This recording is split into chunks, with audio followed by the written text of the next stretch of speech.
Daniel Craig, how are you? I'm good, how are you? Good. Last time we spoke to you, you were about to unleash Bond on the world and you weren't sure how it would be received. You must be just doing a giant phew. Yes, kind of, yeah. I mean, it's kind of worked out rather well, so I'm not complaining, that's for sure. Absolutely. As franchises go, this is a pretty good one. It was either this or Police Academy films you were saying last time. That's so right, you're right, you remembered, thank you. Yeah. Unfortunately, Daniel did say to us he wasn't interested in our suggestion for the Police Academy franchise. I still think it's called Steve Guttenberg's Return. Right. He's up for it. I think you should pitch it. It's obviously not, I'm the wrong person to pitch it to, but I'm sure somebody would listen to you. Excellent. But would you be in it?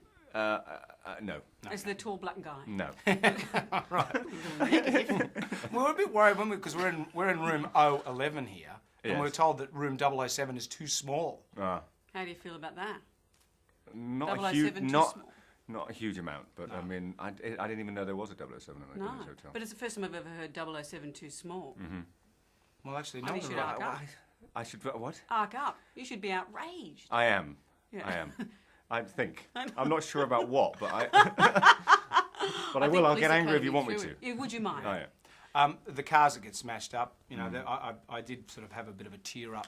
Yeah. You obviously have trouble with insurance, don't you? Yeah, I do anyway, because an actor, you can't get insurance as an actor for some reason. I don't understand. There's something about alcoholism and wild nights, I'm sure it is, or something else. But Robert Downey Jr. sort of wrecked it for everyone, didn't he? He's come back. It's fine. He's come back. Yeah. He's brought his own premium down, I think, a bit. Yeah, but they'll only do third party with him. They won't go comprehensive. It's true. It's really. It is. Right.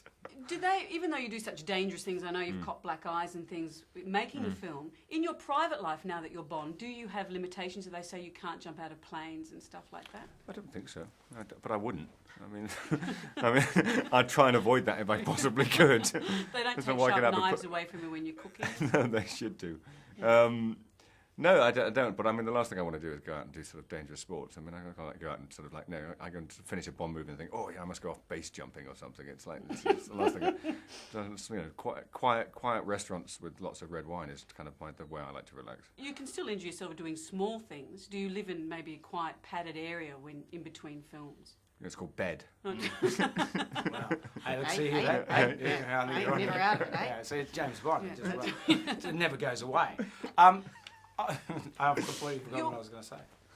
You've been a working actor for many years, but your trajectory has obviously changed in recent years. What do you miss most about your old life? The privacy level is probably the easiest thing to say, but I mean, at the moment, obviously things are as heightened as they could possibly be. So, privacy is not really kind of on the agenda. I live in hotels at the moment because we're selling the movie, but you know, things, you know, just things that sort of you can do off the cuff, like, so let's go for a drink at the pub. It's not quite that easy anymore. You can kind of go for a drink at the pub, but it depends. If you're in the wrong pub, it can, you know, it turns weird. So. Well, the last time we spoke was Casino Royale. I think that's probably what I said last time as well. No. I was just thinking. I was thinking all I'm concerned about is not being able to get a drink, which is kind of a. Well, you were talking about theme in your life. A bit pathetic, really, isn't it? It's like, I can't get a drink. Someone give him a drink. Raid the bar. We already did. But the thing is, you were saying before you got onto those website forums and people were bagging you saying you can't drive a stick shift car and things like that. I don't do that anymore. You don't get on website forums or drive a stick anymore. shift car? I don't get on the internet anymore. Yeah. What's the weirdest rumour you've heard about yourself? Oh, Christ, there's just too many. That you're Christ. That was mine. Yeah. Well, copyright us. Yeah, Mel Gibson's on the line.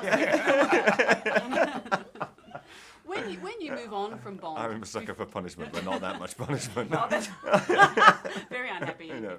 Like 50 years from now, don't tell me how it ends. No. When you leave He's Bond, in it for the loincloth. Will you go the other way, and will you sort of do quirky comedies, or what? When you No. finish this, are you bursting to do something completely different? I'm just busting to get on holiday when I finish doing this. I've got no plans at the moment. I'm certainly not going to. Certainly, I'm not going to go off and do something that's like the complete antithesis of this just because I should. I'll just do what's interesting, as opposed, you know. So that would be kind of the wrong choice to make, I think. So go off and do some quirky sort of, you know, slapstick comedy because I've just done this. So we're not going to see you on Cannonball Run 4. Yeah, they're making that. Yeah, well. I heard Oh, I they see. were. Well, we just need some. Oh, yes, look at the eyes light up, see? We're the same genre of age, of course, but yeah, Cannonball 4 means a lot. What was the film when you, apart from Bond, that you would have seen as a kid and said, "Oh, I want to do that"? One of the biggest films that when I was a kid that I saw was Blade Runner. That had a really major impact on me. That was kind of an action adventure, but kind of sort of thoughtful movie, as a so that you could do both. Well, because Harrison Ford was so good then. Yeah. What do you see now when you think, "Oh, that's great. I want to be in that"?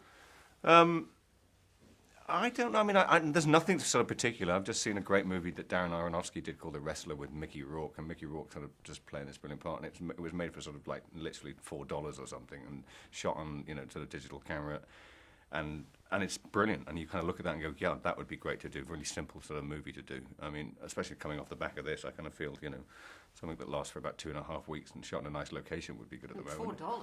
$4. Yeah, I'm exaggerating slightly.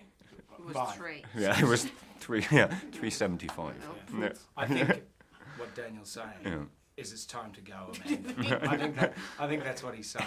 He's going to have us killed. Is Kill that- them. he says. Have them killed. Yeah, Look, he's because stroking that like- big cat on his lap too. Daniel, It's thank not what you. you said earlier. Daniel, thanks for having us in your hotel room. It's so cool. It's nice to see you.